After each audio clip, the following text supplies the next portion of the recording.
श्रीशालिग्रामस्तोत्र विनियोगः। अस्य श्रीशालिग्रामस्तोत्रमन्त्रस्य श्रीभगवान् ऋषिः नारायणो देवता अनुष्टुप् छन्दः। श्रीशालिग्रामस्तोत्रमन्त्रपाठे विनियोगः। युधिष्ठिर उवाच श्रीदेवदेवदेवेश देवतार्चनमुत्तमं तत्सर्वं श्रोतुमिच्छामि ब्रूहि मे पुरुषोत्तम। श्रीभगवानुवाच गण्डक्यां चोत्तरे तीरे गिरिराजस्य दक्षिणे 10 योजन विस्तीर्णा महाक्षेत्रवसुन्धरा। शालिग्रामो भवेदेवो देवी द्वारावती भवेत्। उभयोः संगमो यत्र मुक्तिस्तत्र न संशयः। शालिग्रामशिला यत्र द्वारावती शिला उभयोः संगमो यत्र मुक्तिस्तत्र न संशयः। आजन्मकृत पापानां प्रायश्चित्तं च इच्छति शालिग्रामशिलावारी पापहारी नमोऽस्तु ते। अकालमृत्युहरणं सर्वव्याधिविनाशनं विष्णोः पादोदकं पीत्वा शिरसा धारयाम्यहम्। शङ्खमध्ये स्थितं तोयं भ्रामितं केशवोपरि अङ्गलग्नं मनुष्याणां ब्रह्महत्यादिकं दहेत्। स्नानोदकं पिबे नित्यं चक्राङ्कितशिलोद्भवं प्रक्षाल्य शुद्धं तत्तोयं ब्रह्महत्यां व्यपोहति। अग्निष्टोमसहस्राणि वाजपेयशतानि च सम्यक् फलमवाप्नोति विष्णुनैवेद्यभक्षणात्। नैवेद्ययुक्तां तुलसीं च मिश्रितां विशेषतः पादजलेन विष्णोः यो स्नाति नित्यं पुरतो मुरारेः प्राप्नोति यज्ञायुतकोटिपुण्यं। खण्डिताः स्फुटिता भिन्ना वनहि दग्धास्तथैव च शालिग्रामशिला यत्र तत्र दोषो न विद्यते। न मन्त्रः पूजनं नैव न तीर्थं न च भावना न स्तुतिर्नोपचारश्च शालिग्रामशिलार्चने। ब्रह्महत्यादिकं पापं मनोवाक्याय संभवं शीघ्रं नश्यति तत्सर्वं शालिग्रामशिलार्चनात्। नानावर्णमयं चैव नानाभोगेन वेष्टितं तथा वरप्रसादेन लक्ष्मीकान्तं वदाम्यहम्। नारायणोद्भवो देवश्चक्रमध्ये च कर्मणा तथा वरप्रसादेन लक्ष्मीकान्तं वदाम्यहम्। कृष्णे शिलातले यत्र सूक्ष्मं चक्रं च दृश्यते सौभाग्यं सन्ततिं धत्ते सर्वसौख्यं ददाति च। वासुदेवस्य चिह्नानि दृष्ट्वा पापे प्रमुच्यते। श्रीधरः सुकरे वामे हरिर्वर्णस्तु दृश्यते।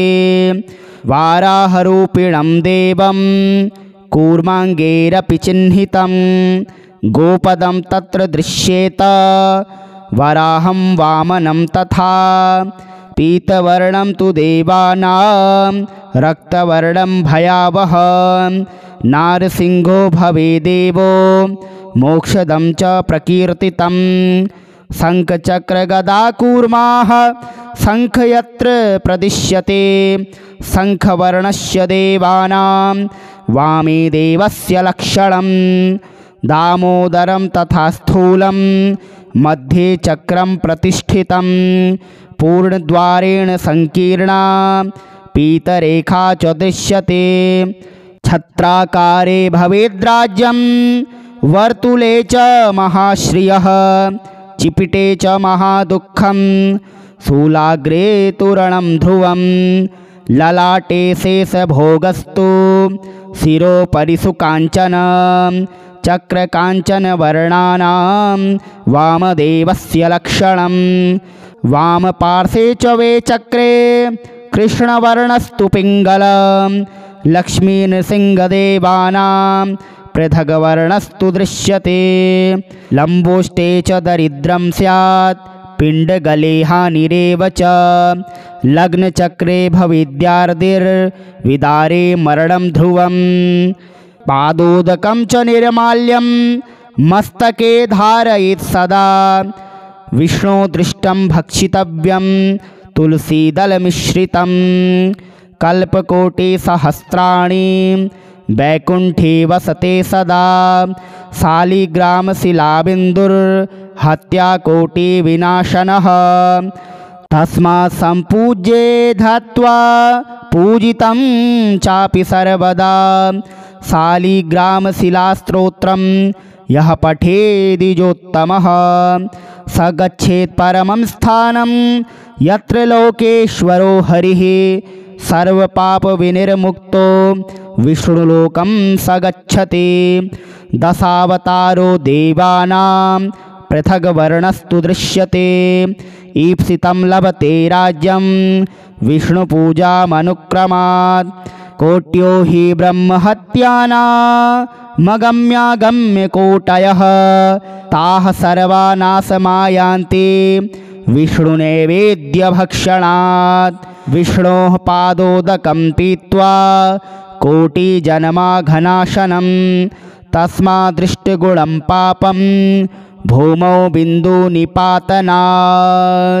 श्रीमहाविष्णुस्तोत्रम् किं नु नाम सहस्राणि जपते च पुनः पुनः यानि नामानि दिव्यानि तानि चाचक्ष्वकेशव मत्स्यं कूर्मवराहं च वामनं च जनार्दनं गोविन्दं पुण्डरीकाक्षं माधवं मधुसूदनं पद्मनाभं सहस्राक्षं वनमालिं हलायुधं गोवर्धनं ऋषिकेशं वैकुण्ठं पुरुषोत्तमं विश्वरूपं वासुदेवं रामं नारायणं हरिं दामोदरं श्रीधरं च वेदाङ्गगरुणध्वजम् अनन्तं कृष्णगोपालं जपतो नास्ति पातकं गवां कोटिप्रदानस्य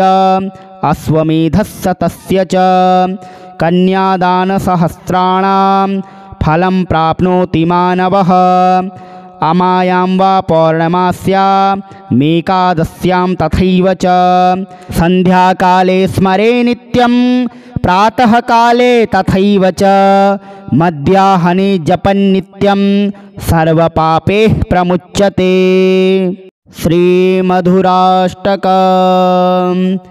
अधरं मधुरं वदनं मधुरं नयनं मधुरं हसितं मधुरं हृदयं मधुरं गमनं मधुरं मधुराधिपतेरखिलं मधुरं वचनं मधुरं चरितं मधुरं वसनं मधुरं वलितं मधुरं चलितं मधुरं भ्रमितं मधुरं मधुराधिपतेरखिलं मधुरं वेणुर्मधुरो रेणुर्मधुरः पाणिर्मधुरः पादौ मधुरः नृत्यं मधुरं सख्यं मधुरं मधुराधिपतेरखिलं मधुरं गीतं मधुरं पीतं मधुरं भुक्तं मधुरं सुप्तं मधुरं रूपं मधुरं तिलकं मधुरं मधुराधिपतेरखिलं मधुरं कर्णं मधुरं तरणं मधुरं हरणं मधुरं रमणं मधुरं वमितं मधुरं शमितं मधुरं मधुराधिपतेरखिलं मधुरं गुञ्जा मधुरा माला मधुरा यमुना मधुरा वीची मधुरा सलिलं मधुरं कमलं मधुरं मधुराधिपतेरखिलं मधुरं गोपी मधुरा लीला मधुरा युक्तं मधुरं मुक्तं मधुरं दृष्टं मधुरं सृष्टं मधुरं मधुराधिपतेरखिलं मधुरं गोपा मधुरा गावो मधुरा यष्टिर्मधुरा श्रेष्ठिर्मधुरा दलितं मधुरं फलितं मधुरं मधुराधिपतेरखिलं मधुरम्। श्री शालिग्रामस्तोत्र विनियोगः। अस्य श्री शालिग्रामस्तोत्रमन्त्रस्य श्री भगवान् ऋषिः नारायणो देवता अनुष्टुप् छन्दः। श्री शालिग्रामस्तोत्रमन्त्रपाठे विनियोगः। युधिष्ठिर उवाच श्रीदेवदेव देवेश देवतार्चनमुत्तमं तत्सर्वं श्रोतुमिच्छामि ब्रूहि मे पुरुषोत्तम। श्रीभगवानुवाच गण्डक्यां चोत्तरे तीरे गिरिराजस्य दक्षिणे 10 योजनविस्तीर्णा महाक्षेत्रवसुन्धरा शालिग्रामो भवेदेवो देवी द्वारावती भवेत् उभयोः संगमो यत्र मुक्तिस्तत्र न संशयः शालिग्रामशिला यत्र यत्र द्वारावती शिला उभयोः संगमो यत्र मुक्तिस्तत्र न संशयः आजन्मकृत पापानां प्रायश्चित्तं च इच्छति शालिग्रामशिलावारी पापहारी नमोऽस्तु ते अकालमृत्युहरणं सर्वव्याधिविनाशनं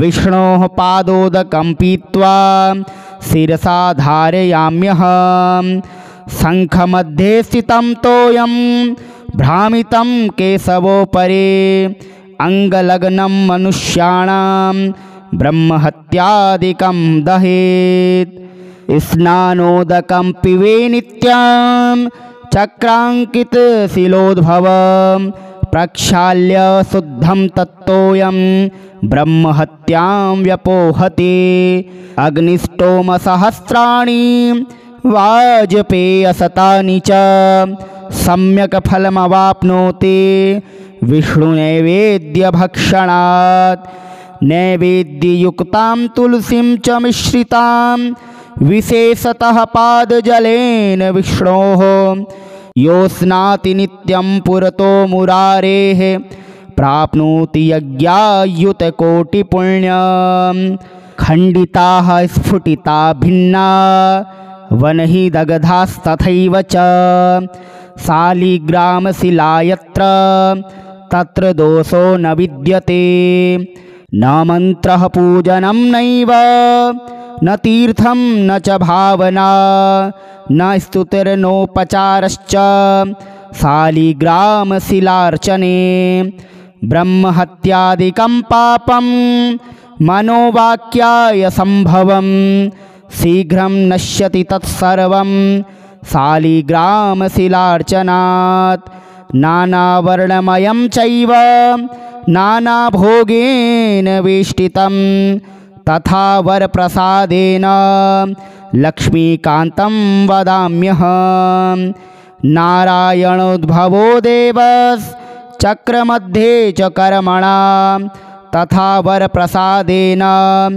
लक्ष्मीकान्तं वदाम्यहं कृष्णे शिलातले यत्र सूक्ष्मं चक्रं च दृश्यते सौभाग्यं सन्ततिं धत्ते सर्वसौख्यं ददाति च वासुदेवस्य चिह्नानि दृष्ट्वा पापे प्रमुच्यते श्रीधरः सुकरे वामे हरिर्वर्णस्तु दृश्यते वाराहरूपिणं देवं कूर्माङ्गैरपि चिह्नितं गोपदं तत्र दृश्येत वराहं वामनं तथा पीतवर्णं तु देवानां रक्तवर्णं भयावहं नारसिंहो भवेदेवो मोक्षदं च प्रकीर्तितं शङ्खचक्रगदाकूर्माः शङ्ख यत्र प्रदिश्यते शङ्खवर्णस्य देवानां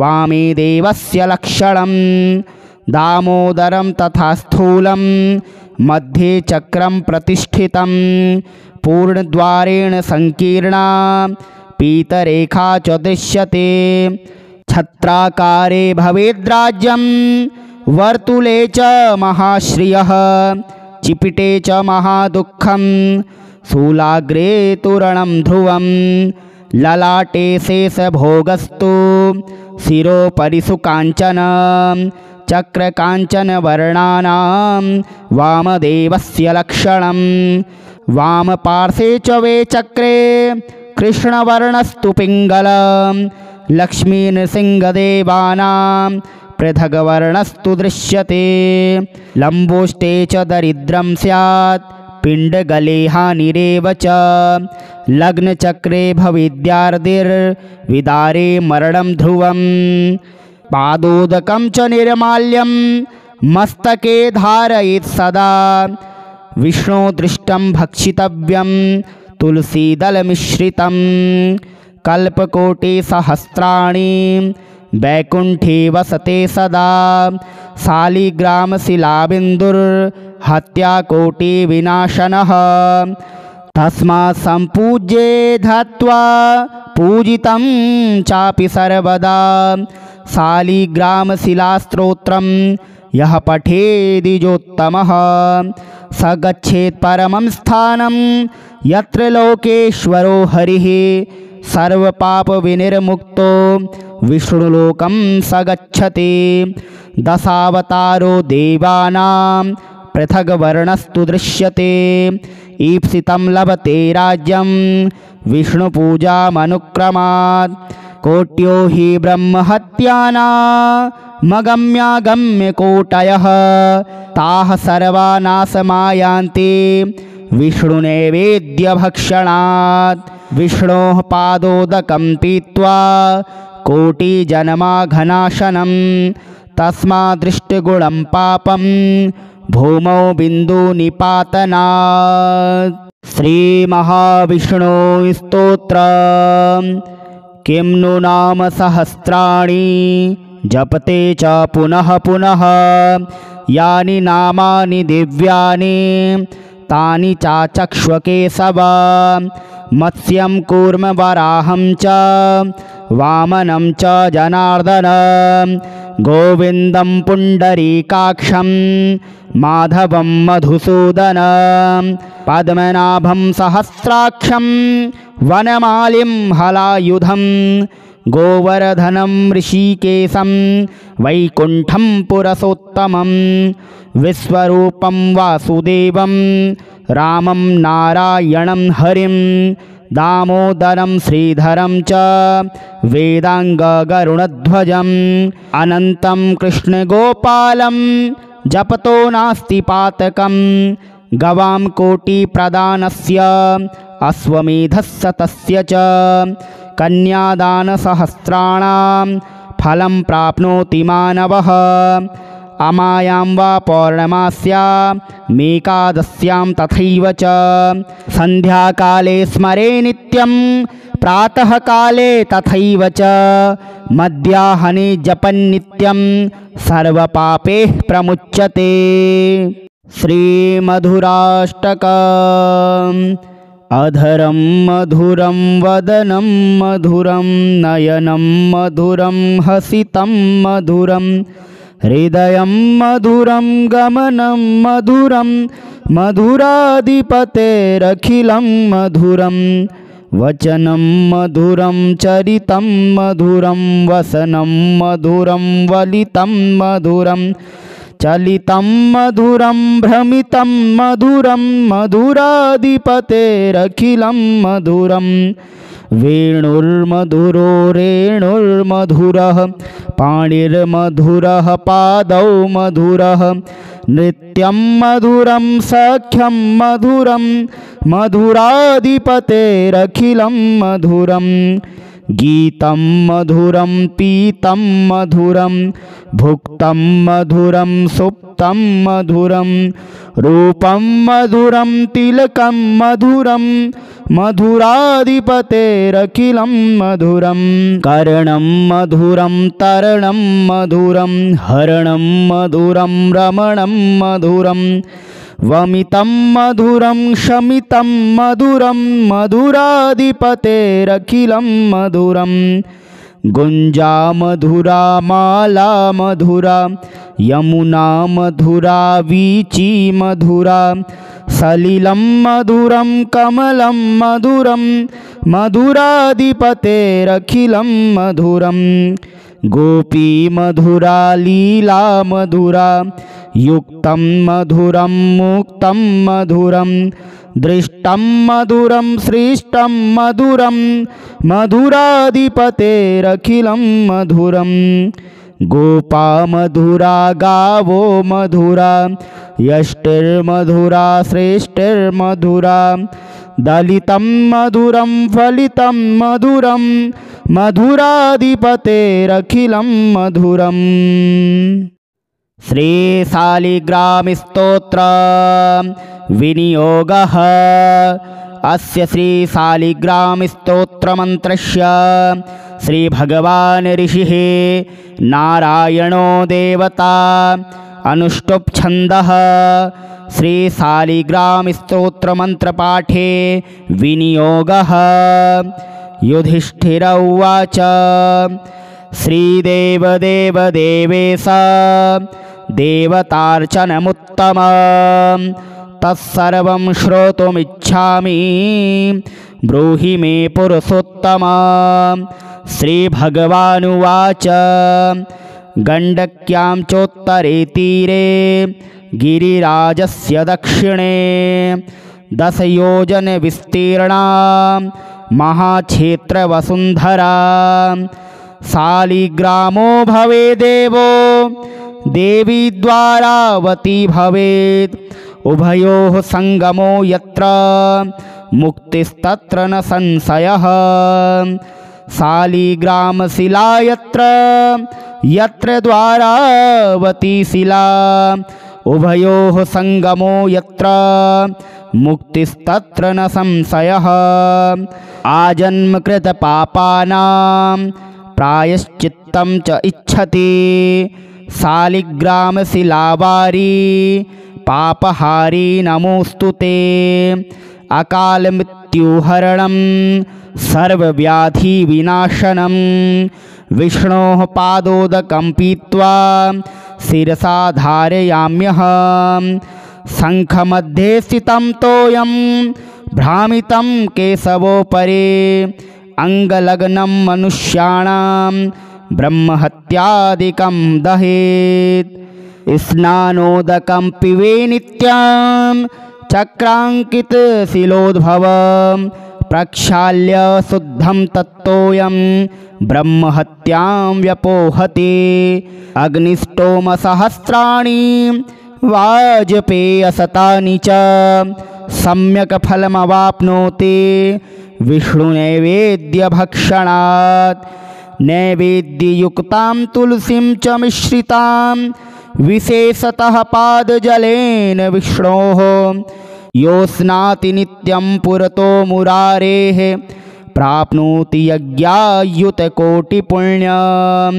खण्डिताः स्फुटिता भिन्ना वनहि दग्धास्तथैव च शालिग्रामशिला यत्र तत्र दोषो न विद्यते। न मन्त्रः पूजनं नैव न तीर्थं न च भावना न स्तुतिर्नोपचारश्च शालिग्रामशिलार्चने।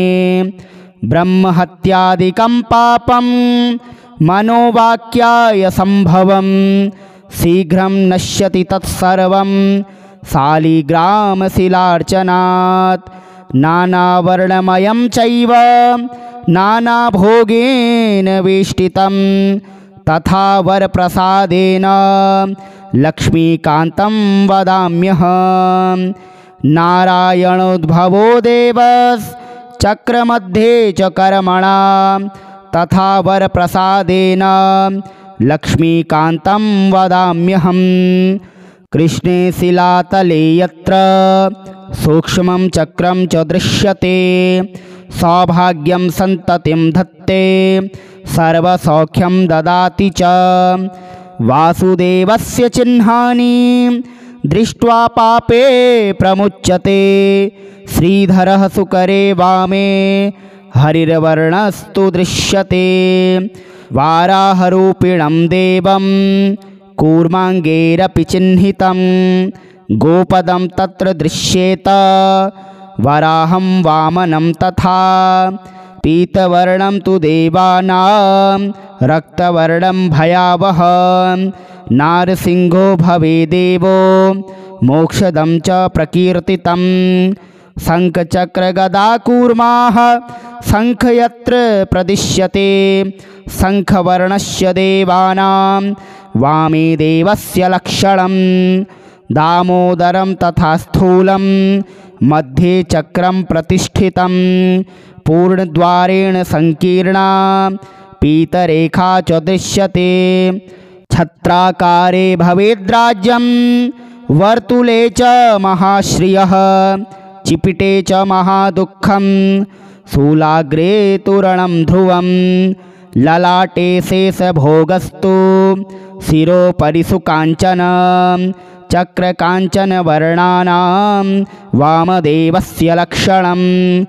वामपार्श्वे च वे चक्रे कृष्णवर्णस्तु पिङ्गलं लक्ष्मीनृसिंहदेवानां पृथग्वर्णस्तु दृश्यते। लम्बोष्टे च दरिद्रं स्यात् पिण्डगले हानिरेव च लग्नचक्रे भविद्यार्दिर्विदारे मरणं ध्रुवं। पादोदकं च निर्माल्यं मस्तके धारयेत् सदा विष्णो दृष्टं भक्षितव्यं तुलसीदलमिश्रितं। कल्पकोटिसहस्राणि वैकुण्ठे वसते सदा शालिग्रामशिलाबिन्दुर्हत्याकोटिविनाशनः। तस्मात् सम्पूज्ये धत्वा पूजितं चापि सर्वदा शालिग्रामशिलास्तोत्रं यः पठेदिजोत्तमः स गच्छेत् परमं स्थानं यत्र लोकेश्वरो हरिः सर्वपापविनिर्मुक्तो विष्णुलोकं स गच्छति। दशावतारो देवानां पृथग्वर्णस्तु दृश्यते ईप्सितं लभते राज्यं विष्णुपूजामनुक्रमात्। कोट्यो हि ब्रह्महत्यानामगम्यागम्यकोटयः ताः सर्वा नाशमायान्ति विष्णुनैवेद्यभक्षणात्। विष्णोः पादोदकं पीत्वा कोटिजन्माघनाशनं तस्मादृष्टगुणं पापं भूमौ बिन्दुनिपातनात्। श्रीमहाविष्णुस्तोत्रम्। किं नु नाम सहस्राणि जपते च पुनः पुनः यानि नामानि दिव्यानि तानि चाचक्ष्वकेशव। मत्स्यं कूर्मवराहं च वामनं च जनार्दनं गोविन्दं पुण्डरीकाक्षं माधवं मधुसूदनं पद्मनाभं सहस्राक्षं वनमालिं हलायुधं गोवर्धनं ऋषिकेशं वैकुण्ठं पुरुषोत्तमं विश्वरूपं वासुदेवं रामं नारायणं हरिं दामोदरं श्रीधरं च वेदाङ्गगरुणध्वजम् अनन्तं कृष्णगोपालं जपतो नास्ति पातकं गवां कोटिप्रदानस्य अश्वमेधस्य तस्य च कन्यादानसहस्राणां फलं प्राप्नोति मानवः। अमायां वा पौर्णमास्यामेकादश्यां तथैव च सन्ध्याकाले स्मरे नित्यं प्रातःकाले तथैव च मध्याह्ने जपन्नित्यं सर्वपापैः प्रमुच्यते। श्रीमधुराष्टकम्। अधरं मधुरं वदनं मधुरं नयनं मधुरं हसितं मधुरं हृदयं मधुरं गमनं मधुरं मधुराधिपतेरखिलं मधुरं वचनं मधुरं चरितं मधुरं वसनं मधुरं वलितं मधुरं चलितं मधुरं भ्रमितं मधुरं मधुराधिपतेरखिलं मधुरं वेणुर्मधुरो रेणुर्मधुरः पाणिर्मधुरः पादौ मधुरः नृत्यं मधुरं सख्यं मधुरं मधुराधिपतेरखिलं मधुरं गीतं मधुरं पीतं मधुरं भुक्तं मधुरं सुप्तं मधुरं रूपं मधुरं तिलकं मधुरं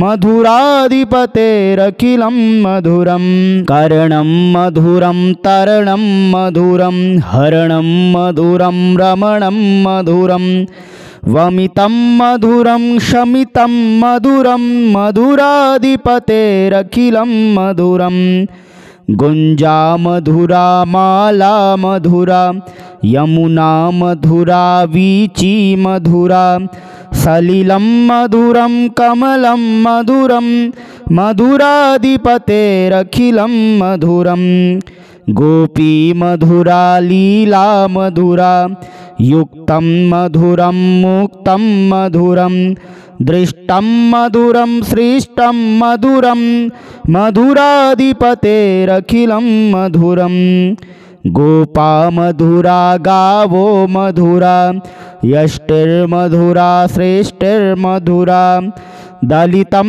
मधुरं फलितं मधुरं मधुराधिपतेरखिलं मधुरम्।